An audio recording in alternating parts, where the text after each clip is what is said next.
अस्सलाम वालेकुम क्लास। जो आज हमने स्टडी करना है वो the level of organisation in order to understand the various phenomena of the life biology study the organisation different level which is are as follow. ठीक है, जितने भी लेवल्स हैं स्टडी के वो हमने सब स्टडी करने हैं।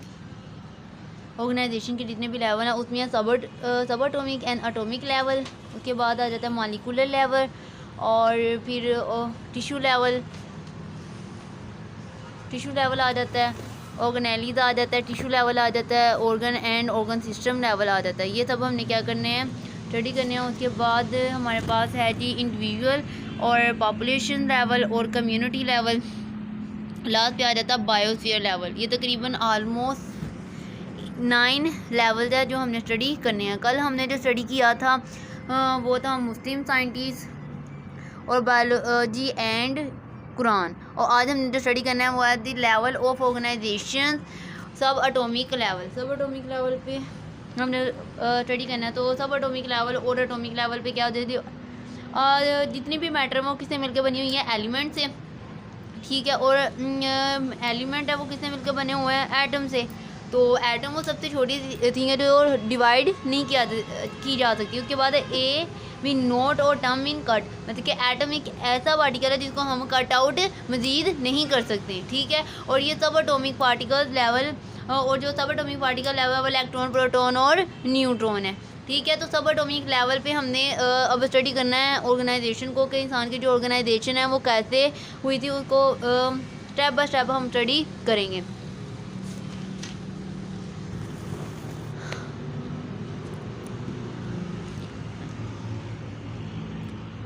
The most subatomic particles are electron, proton and neutron. जैसे कि मैंने पहले बता दी 92 काइंड ऑफ एलिमेंट है हमारे पास जो अकर कर रहे हैं नेचुरली, और 16 उसमें से जो है बायो एलिमेंट है। 92 अकर कर रहे हैं और जो 16 है वो बायो एलिमेंट है। ठीक है, और इसमें से जो हमारे को बॉडी लिविंग ऑर्गेनिज्म का पार्ट्स बना रहे हैं। और सबसे आगे जो हमारे पास आ जाए तो 6 हैं ऑक्सीजन, कार्बन, हाइड्रोजन, नाइट्रोजन, वो 99% बना देते हैं। और जो टोटल है मैस, उसके बाद जो दूसरे है potassium, sulphur, chlorine, sodium, magnesium, ferrous, copper, magnesium, zinc और आयोडीन, ये तकरीबन 1% बना रहे हैं, 1% of the total body math. उसके बाद है जो ऑक्सीजन 65% है हमारे पास, कार्बन 18% है, जो हाइड्रोजन है वो 10% है, नाइट्रोजन 0.2 और कैल्शियम 2 और अदर जो हैं वो ऑलमोस्ट 1% हैं। तो ये सारी परसेंटेज बताइए कि जो हमारे पास जितने भी एलिमेंट है वो किस तरह से एग्जिस्ट कर रहे हैं। उसके बाद हमारे पास आ जाता है मॉलिक्यूलर लेवल।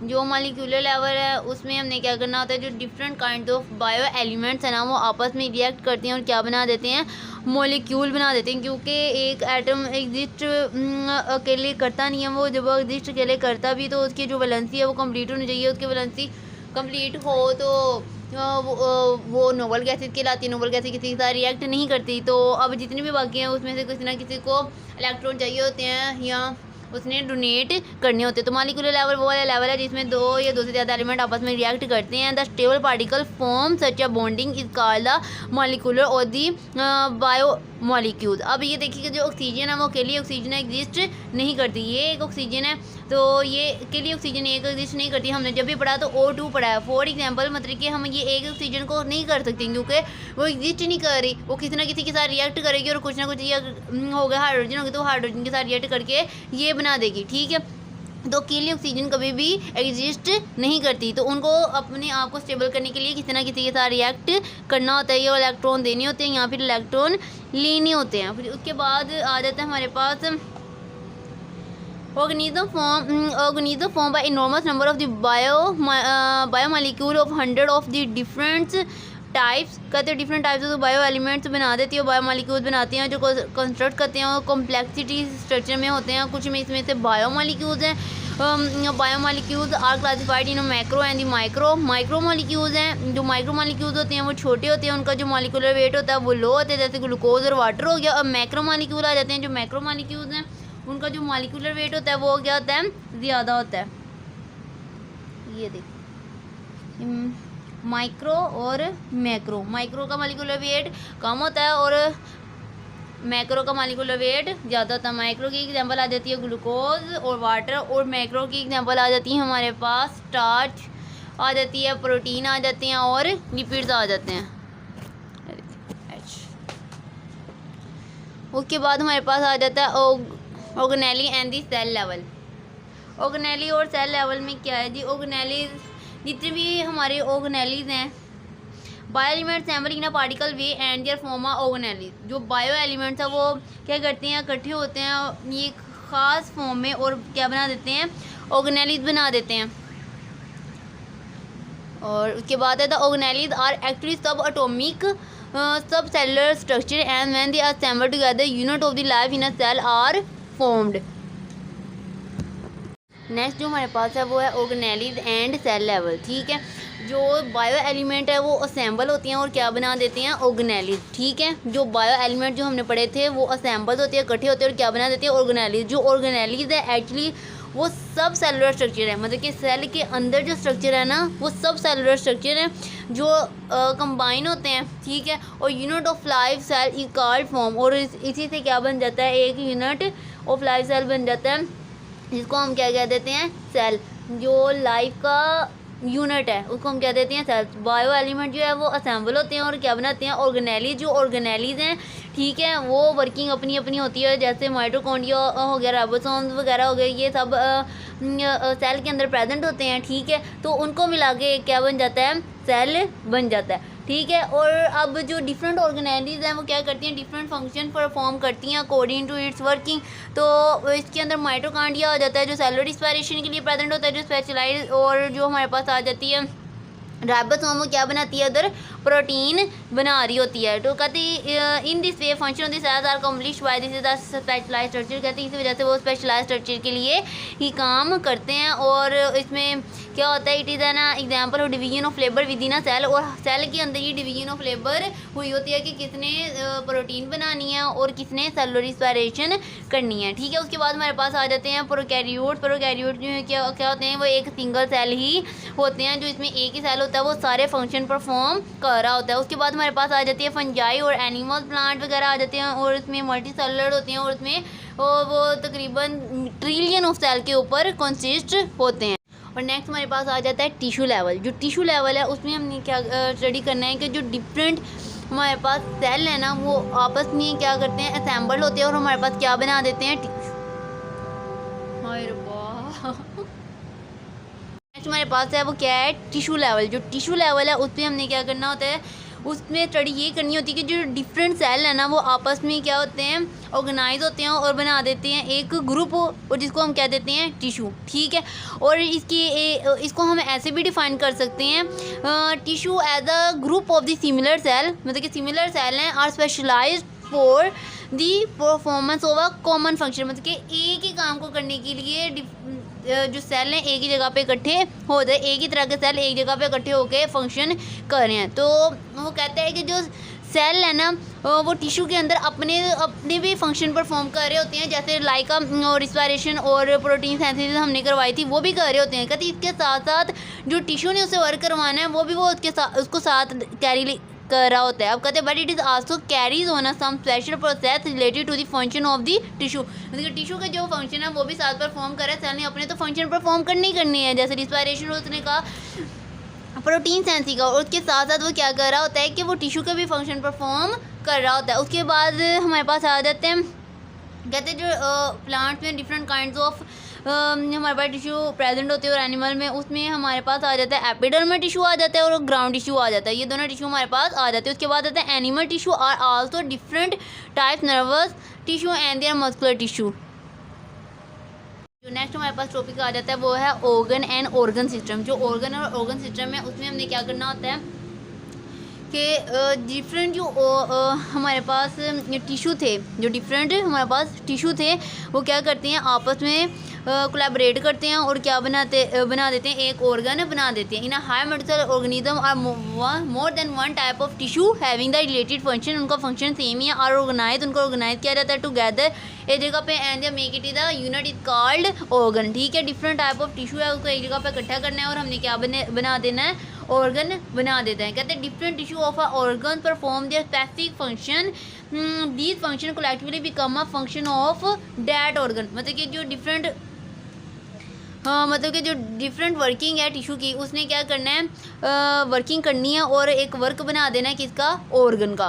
ठीक है, अब कहते हैं फॉर एग्जांपल जो स्टमिक है हमारे पास, जो स्टमिक है वो स्पेशलाइज है डाइजेशन के लिए और प्रोटीन और स्टोरिंग ऑफ फूड के लिए। उसके बाद कहते हैं जो इसके अंदर 2 मेजर टाइप ऑफ हमारे पास टिश्यू प्रेजेंट है। एक है एपिथेलियल और जो ग्लैंडुलर टिश्यू होते हैं, और दूसरा हमारे पास है मस्कुलर टिश्यू। जो एपिथेलियल टिश्यू है ना, उसका फंक्शन तो ये है कि उसने क्या सिक्रीट करना है, गैस्ट्रिक जूस हमारे पास सिक्रीट करना है। जो सेकंड है मस्कुलर टिश्यू, उसने क्या करना है, कॉन्ट्रैक्शन करनी होती है वॉल ऑफ स्टमक की, और उसके बाद ग्राइंडिंग करनी होती है और मूविंग करनी होती है फूड की। वो जो पोस्टीरियर एंड है उससे फूड एक्सक्रीट आउट हो जाए स्टमक से, उसका बस यही काम है। जो हमारे पास एपिथेलियल टिश्यू है, उसने क्या करना होता है, गैस्ट्रिक जूस एक्सक्रीट करना होता है। जो मस्कुलर टिश्यू है, उसने क्या करना होता है, ये परफॉर्मेंस करनी होती है, जो रिलैक्सेशन और कंट्रैक्शन होती है ना स्टमक की, वो करनी होती है, जिससे हमारे जो फूड मूव करता है और ग्राइंड कर देता है, और जो पोस्टीरियर एंड होता है उससे वो फूड एक्सक्रीट आउट भी कर देता है।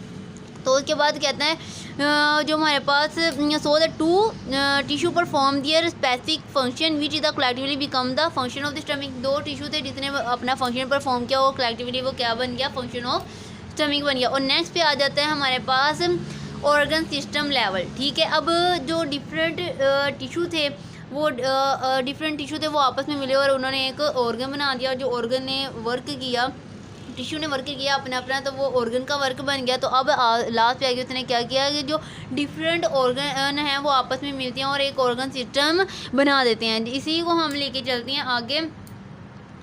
तो डाइजेस्टिव सिस्टम हम बढ़ते हैं। डाइजेस्टिव सिस्टम में हमारे पास सबसे पहले आ जाता है जो हमारे पास आ जाता है ना, वो हमारे पास है ओरल कैविटी, फिर स्टमक आ जाता है, फिर स्मॉल इंटेस्टाइन आ जाती है, लार्ज इंटेस्टाइन आ जाती है, लीवर आ जाती है और पैंक्रियाज आ जाते हैं। ठीक है, तो फॉर एग्जांपल हमने खुराक खाई है तो हमारे मुंह से गई, ओरल कैविटी से गई। ठीक है, उसके बाद हमारे स्टमक में आई और स्मॉल इंटेस्टाइन में आई और फिर लार्ज इंटेस्टाइन में आई और फिर देन पैंक्रियाज वगैरह में आई, रेक्टम में आई, कोलम में आई और देन बॉडी से एक्सक्रीट आउट हो चुकी। ठीक है, इसमें क्या था कि ये एक पूरा था कि जो हमारे पास स्टमक है वो एक लैदा ऑर्गन है, स्मॉल इंटेस्टाइन है हमारे पास एक लैदा ऑर्गन है, लार्ज इंटेस्टाइन एक लैदा ऑर्गन है, लीवर लैदा है और पैंक्रियाज है। लेकिन ये कलेक्टिवली वर्क करें किसके लिए, डाइजेस्टिव सिस्टम के लिए। जो हमारा खाना है वो क्या हो जाए, डाइजेस्ट हो जाए, हमारी बॉडी से हजम हो जाए। ठीक है, तो ज़्यादा जो कॉम्प्लेक्स सिस्टम है वो एनिमल्स का सिस्टम है, मतलब कि ह्यूमन बीइंग का आ जाता है। ठीक है, और जो मतलब कि जो प्लांट्स का उनका इतना कॉम्प्लेक्स सिस्टम नहीं है, उसमें जाइलम और फ्लोएम भी ज़्यादा वर्किंग कर रहे होते हैं। फ्लोएम जा रहा होता है खुराक के लिए और जो जाइलम होता है वो वाटर के लिए, इसमें कुछ ऐसा नहीं है। लेकिन प्लांट जो हमारे पास एनिमल्स आ जाते हैं, जो उनका सिस्टम होता है वो ज़्यादा कॉम्प्लेक्स होता है। जी, जो नेक्स्ट है हमारे पास वो है इंडिविजुअल लेवल। इंडिविजुअल लेवल कौन सा लेवल है, जिसमें सिर्फ जो डिफरेंट ऑर्गन है और ऑर्गन सिस्टम है ना वो ऑर्गेनाइज कर दिए जाते हैं to form a individual organism. ठीक है, डिफरेंट ऑर्गन जो ऑर्गन सिस्टम है ना वो ऑर्गेनाइज कर दिए जाते हैं। ठीक है, एक ऑर्गेनिज्म को बनाने के लिए। तो एक ऑर्गेनिज्म को बनाने के लिए हमें किस चीज़ की ज़रूरत पड़ी थी, हमें एटम की ज़रूरत पड़ी, सब एटॉमिक एटम की ज़रूरत पड़ी, हमें ऑर्गेनेली की ज़रूरत पड़ी, सेल की ज़रूरत पड़ी, टिश्यू की ज़रूरत पड़ी। उसके बाद ऑर्गन बने और ऑर्गन से हमारे पास ऑर्गन सिस्टम बना और ऑर्गन सिस्टम और ऑर्गन से अब हमारे पास क्या बनता है, एक फुल इंडिविजुअल आ जाता है। ठीक है, तो कहते हैं in these organism the function process and the activity of the various organ and organ system और कोऑर्डिनेट। ठीक है, तो इनकी सारी जो सिस्टम के फंक्शन है वो एक दूसरे के साथ क्या कर रहे होते हैं, कोऑर्डिनेट कर रहे हैं। फॉर एग्जांपल जो एक मैन है वो वर्किंग कर रहा है, फॉर एग्जांपल वो एक्सरसाइज कर रहा है, जो एक्सरसाइज कर रहा है तो इसके लिए मसल तो वर्क कर रहे होते हैं साथ में। तो फिर क्या होता है, जो इसकी रिस्पायरेशन रेट है वो हार्ट बीट होती है वो भी फास्ट हो जाती है। ठीक है, जो फिर उसके बाद जो ऑक्सीजन सप्लाई है वो भी ज़्यादा देनी होती है। जो मसल्स होती हैं उसको कंटिन्यूस वर्क करने की वजह से खुराक भी ज़्यादा लेनी होती है। नेक्स्ट हमारे पास पॉपुलेशन लेवल।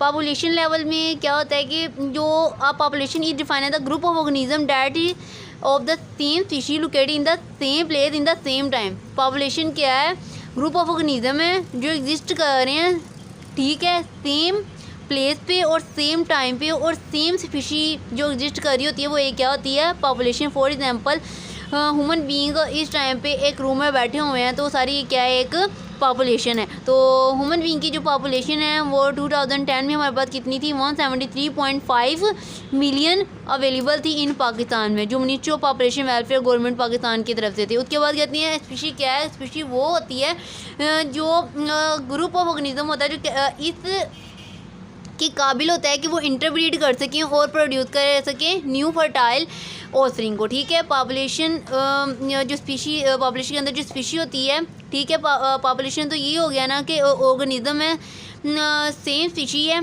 और सेम प्लेस पे इन द टाइम और सेम टाइम पे वो प्रेजेंट है, तो उसको हम क्या कह देते हैं, एक पॉपुलेशन कह देते हैं। लेकिन क्या और स्पीशी क्या है, स्पीशी वो है जो एक दूसरे के साथ सेम स्पीशी हो, जो एक दूसरे के साथ इंटरब्रीड कर सकें और अपने ऑफस्प्रिंग प्रोड्यूस कर सकें। और हैबिटेट क्या है, हैबिटेट वो वाली जगह होती है जहाँ पे कोई एक और स्पीशी या ऑर्गेनिज्म सर्वाइव कर रहा होता है, जो उसके लिए बेस्ट होता है। ठीक है, फॉर एग्जांपल जो पांडा है वो इस वाली जगह पे तो रह नहीं सकता। हमारे पास है वो है कम्युनिटी लेवल। कम्युनिटी लेवल क्या है, is an assemblage of different population interbreeding with one and other with the same environment. ठीक है, जो डिफरेंट पॉपुलेशन है वो एक ही जगह पे सर्वाइव कर रहे हैं, वो क्या कहलाती हैं, हमारे पास कम्युनिटी लेवल। कम्युनिटी लेवल में डिफरेंट पॉपुलेशन है लेकिन सर्वाइव कर रही हैं एक ही इन्वायरमेंट में। उसके बाद आ जाता है फॉरेस्ट में भी consider a community, it is include the different plants, microorganism, fungi and animal. मतलब कि हमारे पास जो फॉरेस्ट है वो एक बिग ऑफ कम्युनिटी लेवल है, जिसमें हमारे पास क्या आ जाता है कि हमारे पास उसमें प्लांट्स भी आ जाते हैं, माइक्रोऑर्गेनिज्म भी आ जाते हैं, फंजाई भी आ जाते हैं, एनिमल्स, बर्ड्स वगैरह सब कुछ आ जाते हैं।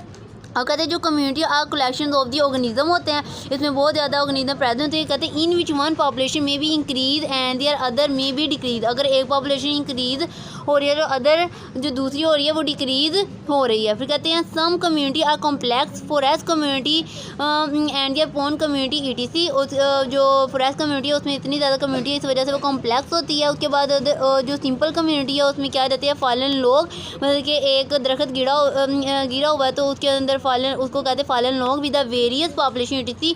अदर कम्युनिटी में भी सिंपल। उसके बाद कहते हैं it is a simple community, number of the size of the population is limited, so the change in the biotic and abiotic factor may be drastic and या long lasting effect. तो कहते हैं जो simple community है उसके अंदर अगर एक दफ़ा पॉपुलेशन में लिमिटेड फैक्टर्स है तो अगर चेंज आ गया तो उसके अंदर क्या होना है कि हमारे पास बहुत बड़ा लॉस हो जाना, मे बी वो पॉपुलेशन या कम्युनिटी ही वहाँ से गायब हो जाए, एक्सटीट आउट हो जाए इन्वायरमेंट से। आगे हमारे पास बायोस्फीयर, कहते हैं the part of the earth inhabited by the organism community is known as a biosphere. कहते हैं वो वाला हिस्सा जहाँ पे एक ऑर्गेनिज्म सर्वाइव कर रहा होता है उसको हम क्या कह देते हैं, बायोस्फीयर। बायो मीन लाइफ और स्फीयर मीन एयर, तो वो वाला हिस्सा जहाँ पे एक ऑर्गेनिज्म सर्वाइव, जहाँ तक ऑर्गेनिज्म सर्वाइव कर रहा होता है। Consider of all the ecosystem area with ना living organism interact with the non living. Ecosystem हमारे पास क्या है, वो वाले एरियाज होते हैं जिसमें लिविंग थिंग क्या कर रही होती है, इंटरेक्ट कर रही होती है नॉन लिविंग थिंग के साथ। And also is called the zone of life on earth, और यही वाला क्या कहलाता है, जोन ऑफ लाइफ। तो इसी जगह पे क्या होती है, हमारी जो कम्युनिटी और या पॉपुलेशन है वो इंटरेक्ट करती हैं नॉन लिविंग थिंग के साथ, उसको हमने इकोसिस्टम कह दिया। जो इकोसिस्टम है वो इंटरेक्ट कर रहा होता है लिविंग थिंग के साथ। तो ये सब कुछ चीज़ें जो एक ही जोन में लाइफ एग्जिस्ट कर रही होती है, जिसको उसको हम क्या कह देते हैं, बायोस्फीयर।